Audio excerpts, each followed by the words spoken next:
notre vie quotidienne est parsemée de difficultés et d'obstacles à tout moment. Et ce que cette vie m'a appris est que malgré les difficultés, les obstacles, nous devons nous surpasser et aller de l'avant. Bonjour à tous. Moi, c'est Zabré Bibata. Je suis plombière dans la région du Centre-Nord ici.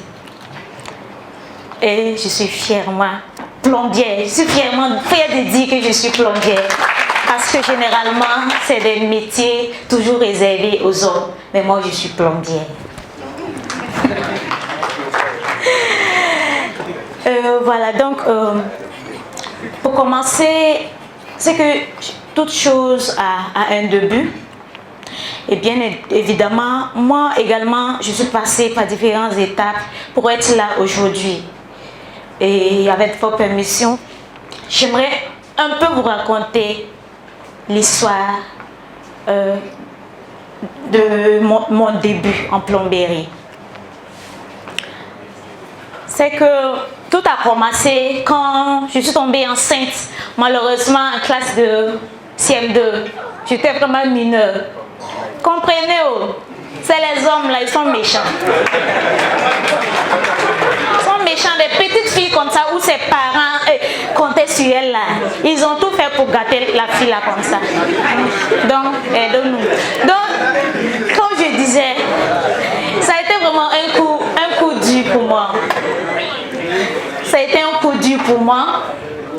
Mais par le conseil des mamans, des parents et autres, nous, on n'a pas pensé à avorter. On dit tu es petit, mais tu vas accoucher. Donc, c'est ce qui s'est passé. Et j'ai eu un joli bébé, un garçon. Aujourd'hui, il est vraiment un grand garçon. Et il n'est pas là, il a voyagé, sinon il devait être parmi nous. Mais après la naissance du bébé, automatiquement, je ne fréquente plus. Parce que le vieux avait décidé de ne plus me laisser continuer. Parce que déjà, il était en colère contre moi. On te met à l'école, c'est grossesse, tu nous amènes. Ce qui veut dire que tu ne veux plus l'école. Voilà, donc automatiquement, je n'allais plus à l'école. Il fallait vraiment trouver une autre alternative. Il fallait trouver une solution parce que ce n'était pas facile. Nous devons vivre. Mais nous, généralement nous, les filles, notre solution se base toujours, très souvent, sur quelqu'un qui va venir nous marier et nous prendre en charge. Mais moi, j'ai décidé autrement parce que ma maman vivait une vie très précaire. Elle souffrait réellement. Et je me disais que je devais également me battre à la sortie de cette situation-là. Parce que notre papa avait 4 femmes et c'est la maman qui était première. Mais comme certains hommes aussi, il faut qu'on le dise, hein, les hommes généralement, ils n'aiment pas une femme qui vient aligner toutes des filles. Pourtant, notre maman nous a aligné toutes 4 filles. Donc du coup, vous comprenez qu'elle n'est plus la bien-aimée dans la famille. Parce que déjà, on se dit qu'une fille n'est pas importante pour la société. D'ici quelques années, elle va rejoindre son mari. Donc du coup, elle n'a pas d'importance comme ça pour la famille. Donc c'est dans cette situation que notre maman vivait. Et c'était vraiment compliqué pour elle. Dès cet instant, j'ai commencé vraiment à prendre conscience. Et heureusement pour moi, je viens au Burkina. Tout ce que j'étais en train de raconter, ça s'est passé en Côte d'Ivoire parce que je suis diaspora. Mais après tous ces événements, j'ai décidé de venir au Burkina. Parce qu'avant cela, je ne connaissais pas le Burkina. J'ai décidé de venir auprès de ma grand-mère. Et heureusement pour moi, ma venue au Burkina a été vraiment une chance pour moi. C'est de là que tout a commencé.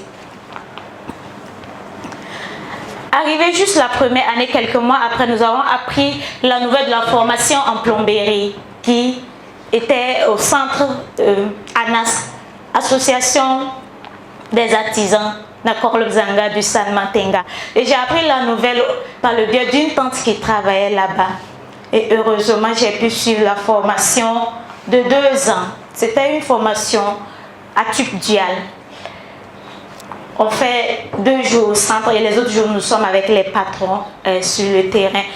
Donc, la formation s'est bien déroulée, mais après la formation, on n'était pas déjà apte à aller sur le terrain. Parce qu'il faut qu'on le dise, hein, seule la formation au centre ne peut pas nous permettre réellement de nous affirmer sur le marché de l'emploi. Donc il était impératif pour moi de suivre d'autres patrons, suivre d'autres aînés sur le terrain en vue de me perfectionner. Et ça a été ainsi, par le soutien des uns et des autres, j'ai pu suivre des stages, notamment à l'ONEA, à Essakan, et suivre pas mal de patrons sur le terrain. Et c'est en 2014 que j'ai commencé maintenant à m'installer proprement, à m'installer à mon propre compte. C'est pour vous dire également ici aussi que pendant la formation, j'ai également rencontré diverses difficultés parce que je vous disais que j'étais avec la grand-mère. Déjà, elle était vieille.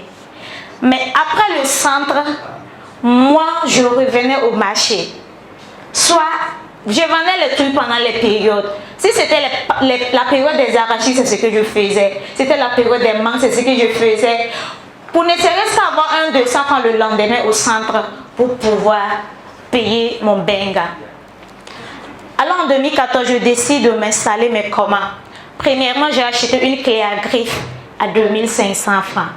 C'est avec cette clé-là que je dépannais les têtes des robinets et je gagnais mes 1000 francs, mes 2000, et j'étais déjà contente comme ça. Et j'ai vraiment eu la chance, vers la fin 2014, le ministère de la Jeunesse nous a doté de kits d'installation. Avec un fonds de roulement de 250 000 francs.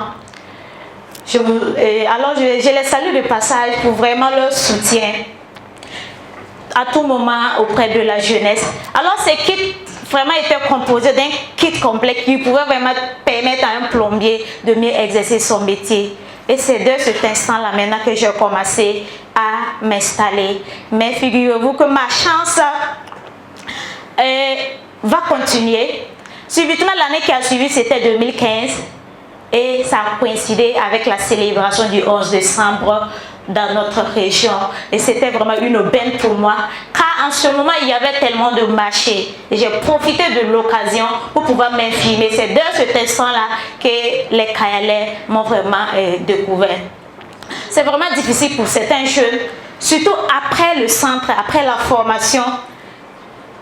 Beaucoup abandonnent en ce moment-là parce que c'est vraiment difficile de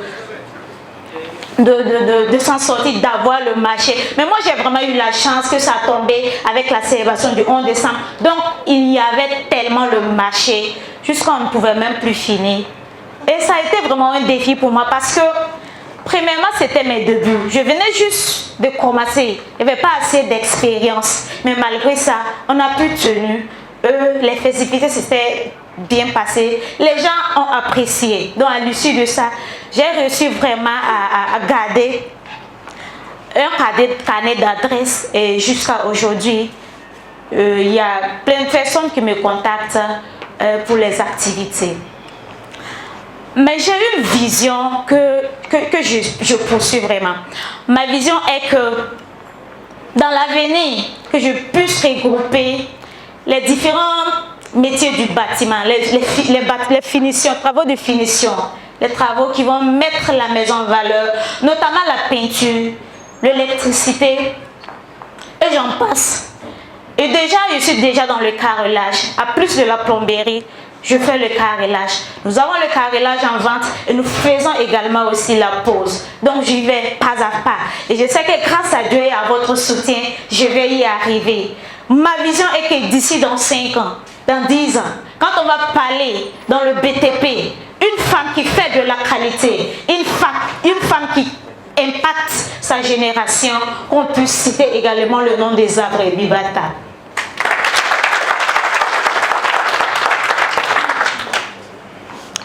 Mais ça c'est qu'en entrepreneuriat, tout n'est pas que rose. Nous rencontrons d'énormes difficultés.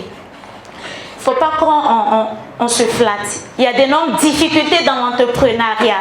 Alors, si nous avons décidé d'entreprendre, nous devons nous armer de courage et de détermination et nous fixer un objectif à atteindre. Sans cela, nous allons vite baisser les bras. Si je vais prendre l'exemple de mon cas, il arrive à des moments où certains clients même minimisent ce que tu fais tout simplement parce que tu es femme.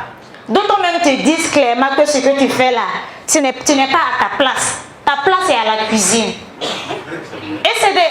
Ah, c'est vrai. Ah bon, non, on peut faire les deux. C'est ce que je veux montrer maintenant, on peut faire les deux. On est là-bas, mais on va venir faire le tour là aussi. Voilà, donc réellement, nous rencontrons des difficultés. Et d'autres même, parce que je sois femme, ils peuvent te promettre le marché en échange de quelque chose. Ici encore, c'est toujours les hommes. Pourquoi vous faites ça? Nous, là, on vous a fait quoi? Donc, aidez-nous à développer. Donc ici, je veux vraiment vous encourager. C'est dans tous les domaines, ce n'est pas uniquement dans la plomberie ou quoi que ce soit. Dans l'entrepreneuriat en général, nous faisons face toujours à des difficultés. Mais si nous avons une vision, si nous avons un objectif, nous allons travailler à atteindre cela et ne pas baisser facilement les bras. Ici, je veux lancer vraiment un appel, surtout à la gente féminine. Moi, j'ai passé par différentes difficultés qui vraiment m'a traumatisée. Mais si j'aimerais appeler mes soeurs, il faut que nous nous levons. Déjà culturellement, il y a des barrières qui nous empêchent d'évoluer. Déjà si je prends ces métiers-là, plomberie, maçonnerie, mécanique, une femme qui est dans ce domaine est mal vue. Mais c'est à nous de montrer à nos papas, à nos frères, que nous aussi, on peut le faire. Eux aussi, ils le font avec les mains et les pieds, non? Moi aussi, j'ai mains, j'ai pieds.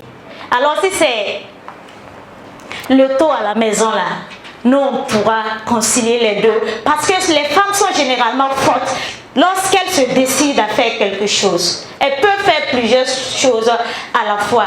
Alors, j'exhorte vraiment les sœurs, quelles qu'en soient les difficultés que nous traversons, c'est de se surpasser.